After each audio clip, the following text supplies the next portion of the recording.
जय जिनेंद्र. मी मोनिका शहा.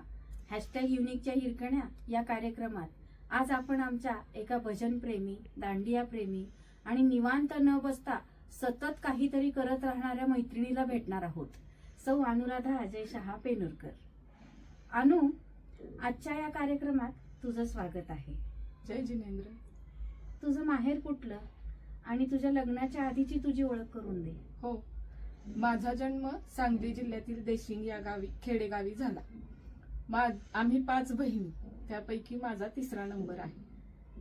माझे माहेरचे नाव अनुराधा मधुकर पाटील आहे. आमचे बालपण छान खेळत बागडत मजेत गेले.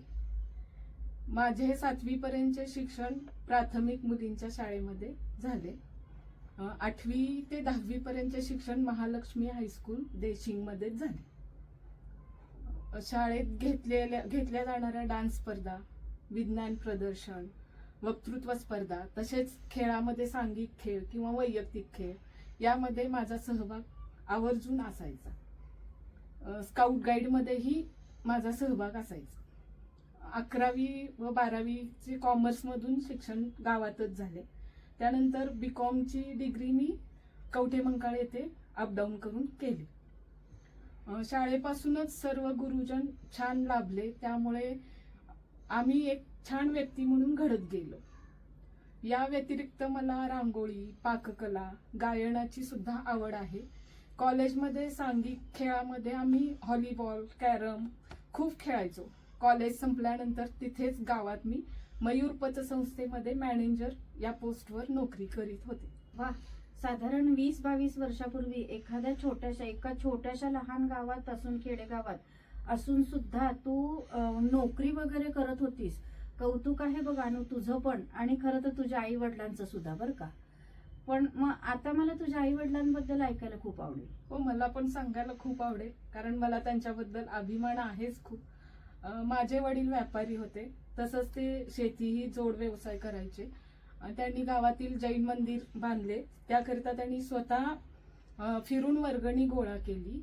माझे वडील खूप कष्टाळू होते. आई वडिलांकडून आम्हाला स्वावलंबनाचे धडे हे लहानपणापासूनच मिळत गेले.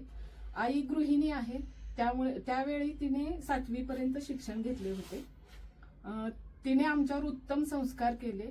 तिने आम्हाला कष्ट करून स्वाभिमानाने जगायला शिकवले. मला पाककलेची गोडी ही तिच्यामुळेच लागली. तिच्या हाताला फार छान चव आहे आणि तिला धर्माची आवड खूप आहे. त्यामुळे आमच्या घरात सतत धर्माविषयी बोललं जायचं. तिने आम्हाला जैन धर्माविषयी खूप माहिती सांगायची, त्यामुळे आमच्यावर ते संस्कार घडत गेले. त्याचबरोबर तिला समाजात मिळून मिसळून राहण्याची आवड खूप आहे. त्यामुळे ती भजनी मंडळात उपाध्यक्ष या पदावर कार्यरत आहे. तिला नाती जपायलाही खूप आवडतं, लोकांशी चांगले संबंध जोडायला आवडतात. आता सुद्धा ती जमेल तसे दान धर्म करत असते. आम्हाला भाऊ नाही, परंतु आमची आई इतकी स्वाभिमानी आहे की आम्हा बहिणींची लग्न झाल्यावर वडिलांच्या माघारी ती एकटीच राहते. आम्ही पण तिचा स्वाभिमान जपतो. आम्हा सर्वांचे तिच्याकडे लक्ष असते. ती फार धोरणी आहे. तिने मरणोत्तर देहदान करण्याचा निर्णय घेतला आहे. त्यामुळे मला आई वडिलांविषयी खूप अभिमान आहे. कोणालाही अभिमान वाटावा असेच आहेत तुझे आई वडील. खरंच खूप छान वाटलं की तुझ्या आईनं मरणोत्तर देहदानाचा निर्णय घेतलाय. एक समाजात उत्तम संदेश तिनं दिलेला आहे. तर आज अनु, तुला आम्ही पेनूरकरांची सून आणि एक लघु उद्योजिका म्हणून ओळखतो. तर तुझ्या या प्रवासाबद्दल आम्हाला सांग ना. हो हो, नक्कीच. 19 डिसेंबर 2004 साली माझे लग्न झाले आणि पेनूरकरांची सून म्हणून मी एकत्र कुटुंबात गृहप्रवेश केला. इकडची मी सौ अनुराधा अजय शहा पेनूरकर. एकत्र कुटुंब पद्धती मला पूर्वीपासूनच आवडायची आणि सुदैवाने मला तशीच छान फॅमिली मिळाली. इथे सर्वांनी मला छान सांभाळून घेतले आणि मी त्यांच्यात छान रुळलेही. मग 5 जून 2006 परमरूपी गोंडस फुल आमच्या जीवनात आले. आम्ही आई वडील झालो. पुढे परम थोडा मोठा झाला, तो शाळेत जायला लागला. मग मला थोडा मोकळा वेळ मिळायला लागला. त्यामुळे त्या मोकळ्या वेळेत काहीतरी करावे, त्यामुळे त्यासाठी माझी धडपड चालूच होती. मग लगेच नवीन उद्योग सुरू करणे शक्य नव्हते, म्हणून मग मी माझ्या सासऱ्यांशी बोलले. त्यांनी मला लगेच शिलाई मशीन आणून दिले. माझे छान काम शिलाईचे सुरळीत चालूच होते, त्यात माझा जमही बसला होता. पण माझ्या सासऱ्यांचं म्हणणं असं आलं की हे इतकं कष्टाचं काम करण्यापेक्षा तुम्ही वेगळं काहीतरी करा, की ज्यामुळे तुमचं स्किलही दिसेल आणि तुम्हाला त्या कामामध्ये आनंदही मिळेल. माझ्या माहेरीही व्यापारी वातावरण होतेच आणि इथेही सासरीही तेच वातावरण. त्यामुळे मग मी शाही स्नान या नावाने उटणे तयार करण्याचा निर्णय घेतला आणि तो व्यवसाय चालू केला. परत उन्हाळी पदार्थ करून विकते आणि वर्षभर ऑर्डरप्रमाणे खाऊचे काही पदार्थही करून विकते. एकंदर हा प्रवास असा सुरू झाला आणि छान चालू आहे. शिवणकाम तुला आधीपासूनच येत होतं का? हो, आधीपासूनच येत होते. त्यासाठी कोणताही क्लास मी केला नाही, कारण घरातच माझी मोठ्या बहिणीमुळे शिवणकाम, भरतकाम, विणकामाची मला आवड निर्माण होत गेली आणि मी शिकत गेली. छान. मग आता तुझ्या बाकीच्या आवडीनिवडींबद्दल पण सांग. हो, माझ्या आईसारखेच मलाही नवीन मैत्रिणी जोडायला आवडते. माझे लग्न झाल्यावर माझ्या सासूबाईंनी माझे नाव क्रांती मंडळात घातले. मंडळातील बायकांनीही मला छान सामावून घेतले. नवीन असूनही मला वेगळेपणा जाणवला नाही. मी त्यांच्यात छान समरस झाले. मग मी पर्युषण पर्वात मंडळाच्या कार्यक्रमात भाग घेत होते. त्यावेळी माझ्या सर्व जावा व सासवांनीही मला छान साथ दिली. आपोआपच सगळ्यांशी माझी मैत्री वाढत गेली. पुढे याच क्रांती मंडळाच्या सुनांचे युनिक क्रांती मंडळ चालू झाले आणि 2008ला मी या मंडळाची सदस्य झाले. घर संसार सांभाळून मंडळातील उपक्रमात सहभाग घेते. मंडळातील मैत्रिणींच्या पाठिंब्यामुळे माझ्यातील कलागुण अजून खुलत गेले. इथे वेगवेगळे पदार्थ करून खाऊ घालायला मला खूप आवडतं. गायनाचीही आवड आहे. भजन म्हणायला तर खूप आवडते. इतर संगीतही ऐकायला, गुणगुणायला आवडते. तसेच डान्सचीही खूप आवड आहे. गरबा, दांडिया खेळायला खूप आवडतं. गरबा, दांडिया मी लग्नानंतर शिकले. घरातच दीपा भाभी, रिया या जावांनी मला दांडिया शिकवलं. दांडियामध्ये मी गरबा दांडियाच्या ग्रुप डान्समध्ये, वैयक्तिक किंवा कपल डान्स याच्यामध्ये बक्षीसही मिळवलेली आहेत. इतरही ग्रुप डान्समध्ये स्पर्धांमध्ये भाग घेऊन त्यातही बक्षीस मिळालेली आहेत. तुला पाककलेची आवड आहे ते तर माहितीच आहे. आधी पण तू सांगितलंस वेगवेगळे पदार्थ करून खाऊ घालायला आवडतं म्हणतेस, व्यवसाय सुद्धा आहे म्हणतेस. पण मग ज्या वेळेस उठण्याचा व्यवसाय चालू केला तर ऐन दिवाळीत सुद्धा असून सुद्धा म्हणजे खरं तर फराळ तयार करून विकणाऱ्या महिलांची खूप संख्या आहे. पण मग तू दिवाळीच्या तोंडावर व्यवसाय चालू केला, मग तू उठण्याकडे कशी काय वळलीस? मगाशी मी जसं म्हणाले की सासऱ्यांचीच इच्छा होती, त्याप्रमाणे माझी जाऊ रियाशी माझं बोलणं झालं आणि असंच बोलता बोलता विषय झाला की शिवणकामापेक्षा वेगळे काहीतरी करायचे आहे. मग तिने बरोबर पर्याय सुचवले. मग दिवाळी जवळ आलीच होती, म्हणून दिवाळीत अभ्यंग स्नानासाठी लागणारे उटणे तयार करण्याचा निर्णय घेतला. सुरुवातीला काही माहिती नव्हती, फारसा वेळही नव्हता विचार करायला. मग रियाने सुचवले की आपण डाळी व बदाम या बिया यापासून उटणे तयार करूया. म्हणून मग ती तयारी चालू केली. सुरुवात 50 किलो पासून झाली. चांगला प्रतिसाद मिळाला, पण नंतर डाळीच्या उटण्यातील काही त्रुटी लक्षात घेता वेगळे काही प्रयोग करण्याचे ठरवले. मग त्या दिशेने अभ्यास सुरू केला आणि त्यातून मार्ग मिळत गेले. मग आयुर्वेदिक उटणे तयार करायचा निर्णय घेतला. जसे अनुभव आले तसे बदल करत गेले. मग शाही स्नान या नावाने ब्रँड तयार केला. क्वालिटी मेंटेन केल्यामुळे आणि प्युरिटी असल्यामुळे व्यवसाय वाढत गेला. सध्या आपण पंढरपूर तालुका, मंगळवेढा, मोहोळ, सांगली या भागात आपले उटणे सप्लाय करतो. सुरुवातीला हा व्यवसाय वाढवण्यासाठी मला माझ्या सासूबाईंची खूप साथ लाभली. जाऊ रियाची, धाकटे दीर संजू भैया, निलेश भैयांची खूप साथ लाभली. ग्राहकांचे आशीर्वाद तर आहेतच. आता मला माझी जाऊ ममताचीही चांगली साथ आहे. त्यामध्ये घरचेही सर्वजण पाठीशी ठामपणे उभे आहेत. तर अशा पद्धतीने उटणे बनवण्याच्या व्यवसायाला माझी सुरुवात झाली. मला आमच्या पेणूरकर फॅमिलीचा खूप अभिमान आहे. असणारच. आम्ही सुद्धा बेस्ट फॅमिली म्हणून तुमच्या पेनुरकर फॅमिलीला ओळखतो. आणि तुम्ही सगळे मिळून म्हणजे तुम्ही पूर्ण पेनुरकर फॅमिली मिळून सगळ्या धार्मिक उपक्रमांमध्ये सुद्धा सहभागी असता. तर मग तुलाही धर्माची आवड आहेच, तर तुझ्या पण धार्मिक व्रतवैकल्याविषयी सांगा मला. मी जसं म्हणाले तसं आईकडून लहानपणापासूनच धार्मिकतेचे बाळकडून मिळत गेले आणि धार्मिक संस्कार होत गेल्यामुळे मला सासरही तसेच धार्मिक मिळाले. इथे आमच्या घरी आम्ही जावा आणि सासवामध्ये छान बॉन्डिंग आहे, त्यामुळे आम्ही एकत्रितपणे विधानं वगैरे करतो. आम्ही सर्वांनी मिळून लॉकडाऊन मध्ये सिद्धचक्र विधान केले होते. भाद्रपदमध्ये मंदिरात एकत्र मिळून पूजा करतो. अगदी उपवास एकासने ही सगळे मिळून एकत्र करतो. जैन त्यागी आल्यानंतर त्यांचा चौका लावणे, त्यांना आहार देणे, त्यामुळे धर्म प्रभावनाही अगदी छान होते. जमेल तसा धर्माचा अभ्यास स्वाध्याय करणे, त्यागींची वैयावृत्ती म्हणजे सेवा करणे आम्ही करत असतो. व्रतवैकल्यांमध्ये आम्ही आनंद चतुर्दशीला मी उपवास केले.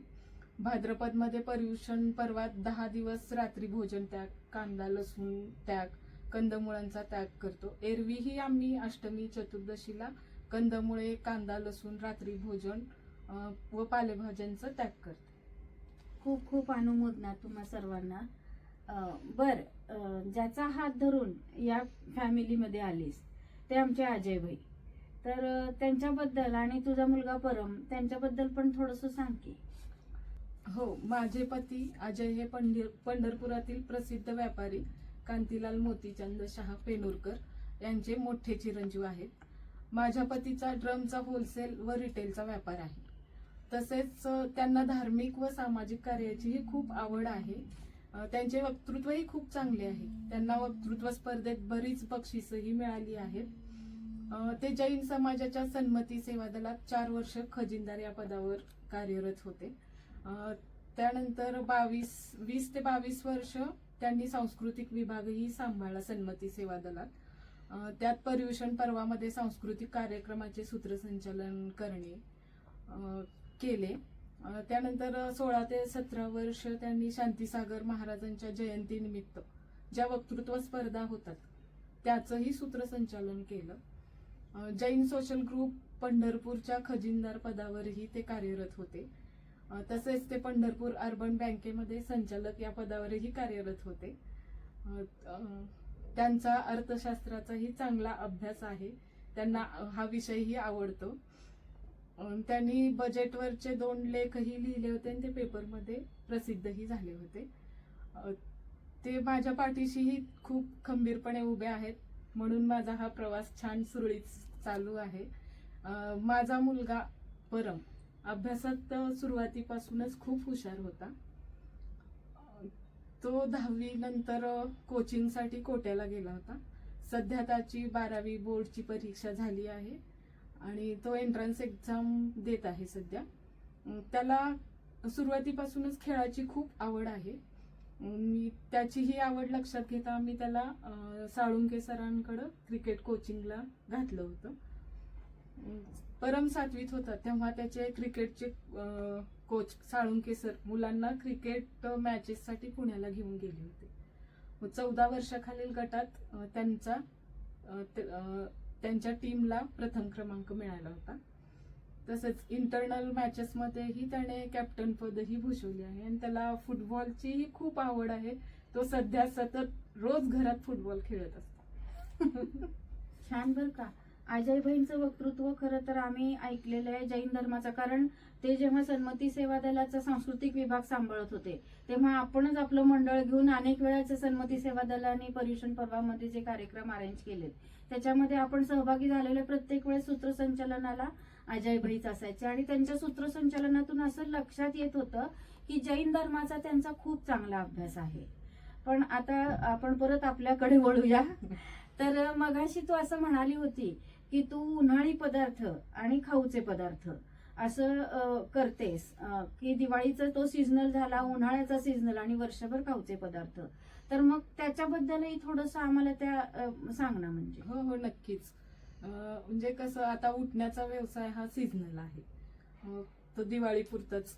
मग आम्ही दोघी जावा घरी एकत्र असल्यामुळं दोघींकडेही घर संसार सांभाळून वेळ खूप शिल्लक राहतो.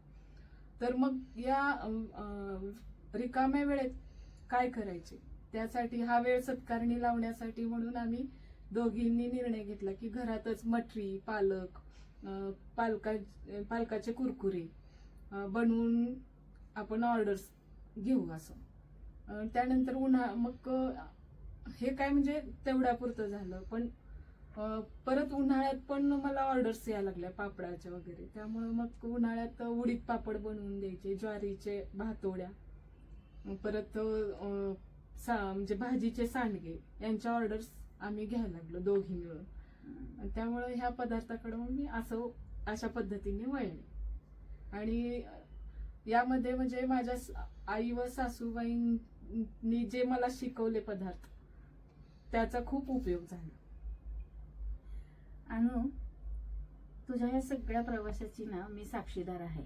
आता तू म्हणाली की पालक कुरकुरे किंवा मठरी, तर मी तर तुझ्या त्या व्यतिरिक्त अजून तुझ्या तिखट मिठाच्या पुऱ्या असू दे, नमकीन असू दे, हे सगळे पदार्थ मी म्हणजे तुझ्याकडेच ऑर्डर देऊन आम्ही म्हणजे खाल्लेलेच आहेत. त्यात काही विषय नाही. तुझं शिवणाचं कौशल्य असू दे, तुझे सगळे खाऊचे पदार्थ असू दे, तुझं उठणं, सगळं सगळं मी अनुभवलं आहे आणि सगळं छान, म्हणजे त्याला माझ्याकडून 100 मार्क. तर तुझे सगळे पदार्थ तर आहेतच छान तुझे. आणि विशेष म्हणजे वाखाणण्याजोगं की व्यवसाय तू करतेस, पण आम्हाला पापडाचे गुंडले, मी तर तुझ्याकडून पापड विकत घेतले नाहीत, पण पापडाचे गुंडले म्हणजे त्या लाट्या असतात त्या खूप आवडतात.